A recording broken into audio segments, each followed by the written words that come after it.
এটা আমার হয়তো ভাই হতে পারে, বোন হতে পারে, মা, তবে আমরা সমর্থন দিই। যারা আমাদের ন্যায়ের বিরুদ্ধে লড়াই করছে তাদের আমরা একটু সুযোগ করে দিচ্ছি যে তারা একটু পানি আন্দোলনের সাথে একাত্মতা ঘোষণা করছে, এজন্য ছাত্রদের পাশে এসে দাঁড়াইছি। দিতে পেলাম মা, খুব শান্তি পেলাম। আল্লাহ যেন আমাদের এরকম আগামীতে শান্তিতে রাখে। আমি কি বলি জানেন, আমি একজন কৃষকের ছেলে, অটো চালাই, নির্বিচারে খাই। আমরা এটা চাই, এটা বুঝবো না, তবে আমরা এটাই সমর্থন চাই যে আমরা সুখে শান্তি থাকবো বলে আমার বাপ দাদা পূর্বরা যুদ্ধ করেছে, যে শাসন করেছে, এটা আমরা শুনেছি, দেখিনি।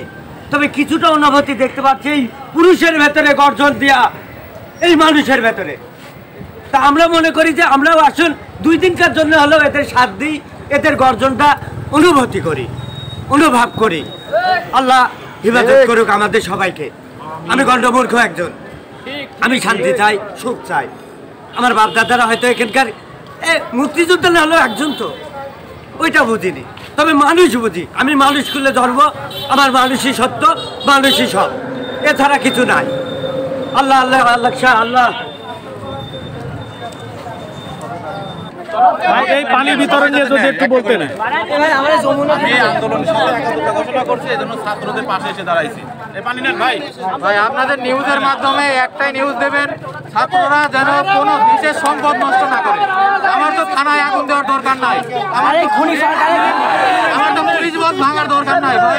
আমার এগুলো ভাই পানি আমি রিকোয়েস্ট করবো, কালকে বা আজকে বিকালে যদি কোনো কর্মসূচি হয়, কোনো ছাত্র ভাই কোনো দেশের কোনো প্রপার্টি নষ্ট করবেন না। কোনো থানায় আগুন দেওয়া বলেন, কোনো রোড লাইট ভাঙা বলেন, কোনো দোকানপাট ভাঙা বলেন, কারোর বাড়ি ভাঙা বলেন, এইগুলো যেন আমার ছাত্র ভাইরা না করে। এক দফায় এক দাবি, সেটা হচ্ছে শেখ হাসিনার পদত্যাগ। কিন্তু দেশের কোনো ক্ষতি আমরা করবো না। কোনো কিছু ভাঙচুর করা মানে আমাদের দেশের ক্ষতি, কারণ বাস ভাঙা মানে আমাদের ক্ষতি। এটা তো সরকারের সম্পত্তি না, এটা আমাদের সম্পত্তি।